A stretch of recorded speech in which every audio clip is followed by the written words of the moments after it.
السلام عليكم ورحمة الله وبركاته. ازيكم يا شباب؟ عاملين ايه؟ احنا النهارده يا شباب جايين نعمل لكم الكسكسي. الطريقه دي واخدينها من واحد صاحبنا في تونس. تمام. دلوقتي يا شباب اول حاجه هتجيب نص كيلو دقيق بسبوسه. تمام.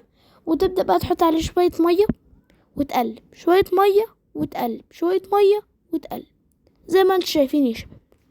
يعني تحط كده جنبك كوبايه ميه، يعني ايه، شوية مية كده وتقلب، شوية مية وتقلب. تمام. زي ما انتم شايفين دلوقتي كده يا شباب.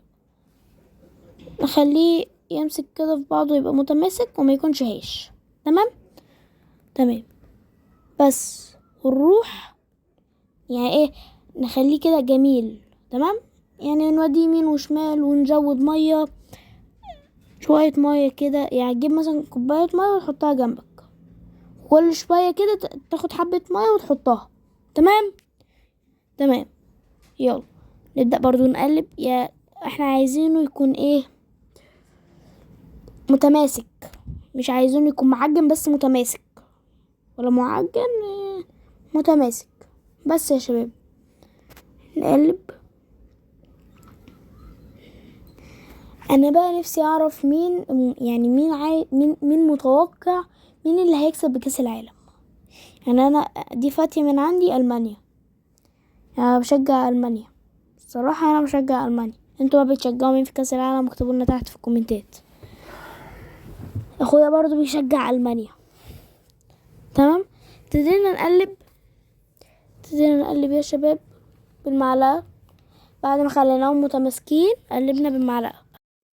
بس معلش، بس الحتة دي فاتت مني. احنا اول حاجة بعد ما طلعناه من عند الحلة ودلوقتي سخن، حطيناه وعملنا له حمام بخار.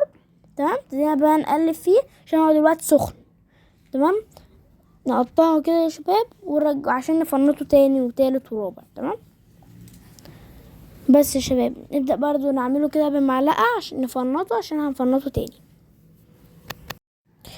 ماشي يا شباب. دلوقتي بقى نبدأ نفركها. تمام. نفركها. تمام. يمين شمال خليك شغال. تمام. يلا بينا على مارينا. ها ها ها. تمام. يلا. بس يا شباب دلوقتي ابتدينا نفنط. تمام. شايفين بقى بعد ما فنطنا هنحط المعلقة كده ونفنط. بعد بقى ما فنطناه نفرطه يا شباب زي ما انتم شايفين دلوقتي. دلوقتي. تمام. ابتدينا فنطناه وفرقناه وعملناه. تمام. دلوقتي يا شباب نبدأ نفرده ونبدأ نقلب فيه واحنا بنفرده. تمام. يلا نبدأ نفرده زي ما انتم شايفين. بس يا شباب ده نقلب بقى تاني. تمام. نبدأ دلوقتي ندلقه. دلوقتي يا شباب هنبدأ ندلقه في القماشة زي ما انتم شايفين دلوقتي. بس يا شباب بعد ما فردناه في القماشة دلوقتي هنفردها. دلوقتي يا شباب بعد بقى ما حطيناها هنبدأ نلف الحتة ونحطها دلوقتي في بخار مية. تمام. بس يا شباب دلوقتي بعد ما هنلفها ونحطها في بخار المية يا شباب. دلوقتي دقنينا نلفها ونحطها في بخار المية. تمام يا شباب. بعد ما لفيناها نحطها في بخار المية. 1 2 3. ايه رأيكم بقى في الحركة دي؟ تمام. يلا بعد ما حطيناها تاني مرة في بخار المية نطلعها ونفردها تاني، نحطها تاني في القماشة زي ما انتم شايفين يا شباب. تمام يا شباب. نحطها كلها. تمام. ونقفلها تاني. بس يا شباب دلوقتي يا شباب هوبا نحطها في الحلة. ودلوقتي يا شباب هنعمل لكم جوز الهند بالزبيب. فاكرين الزبيب اللي احنا عملناه؟ هو اللي هنعمله. تمام. بعد ما هنطلعها على النار هتبقى بالمنظر ده يا شباب. بس كده؟ لا طبعا. تمام. بعد ما نحطها هنبدأ نفرطها تاني يا شباب زي ما انتم شايفين كده. او بعد ما حطيناها نبدأ كده شايفينها طبعا يا شباب. نبدأ بقى نفرطهم بالمعلقة هما طبعا عشان سخنين ما قدرناش نفرطهم بايدينا، بدل بقى الكب والحاجات دي عملناها احنا بطريقة كده يدوية، حاجة حلوة. تمام، ابتدينا نقلب نقلب نقلب نقلب وابتدينا نفرطهم يا شباب. دلوقتي يا شباب هوبا، لا بقى ضحكت عليكم. تمام، عشان كل ما اقول هوبا بنقلب مشهد تاني، بس دلوقتي لا. تمام، بس الناحية التانية بقى احنا بنجهز ايه؟ المية اللي هنحطها على كسكسي. فاكرين لما قلت لكم حطوا جنبكم كوباية مية عشان نحطه؟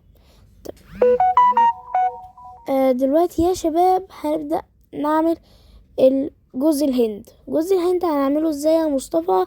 اول حاجة يا عزيزي المشاهد، زبدة، نص كوباية زبدة، نبدأ نحطهم نسيحهم، وبعدين ننزل بجوز الهند. بس اول حاجة دلوقتي يا شباب بس نبدأ بس نسيحها، بعدين جوز الهند ينزل.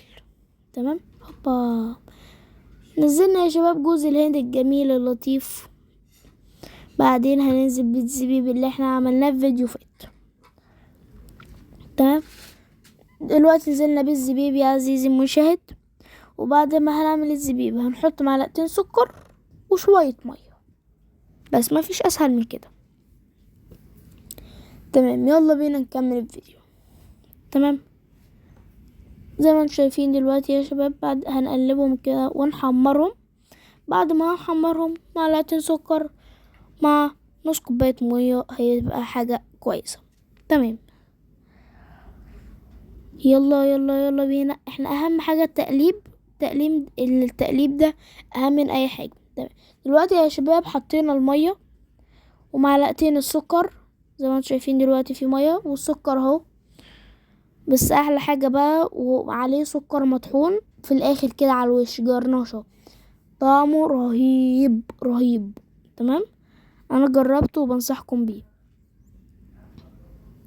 تمام، نقلبهم جامد قوي، يعني عايزين نقلب كله عشان كله يعني المية تيجي مع السكر والسكر يجي مع الزبيب وكل حاجة تتخلط مع بعضها.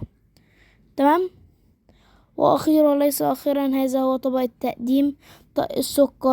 شفت بقى هو سهل ازاي، ولا بكبة وبنص كيلو دقيق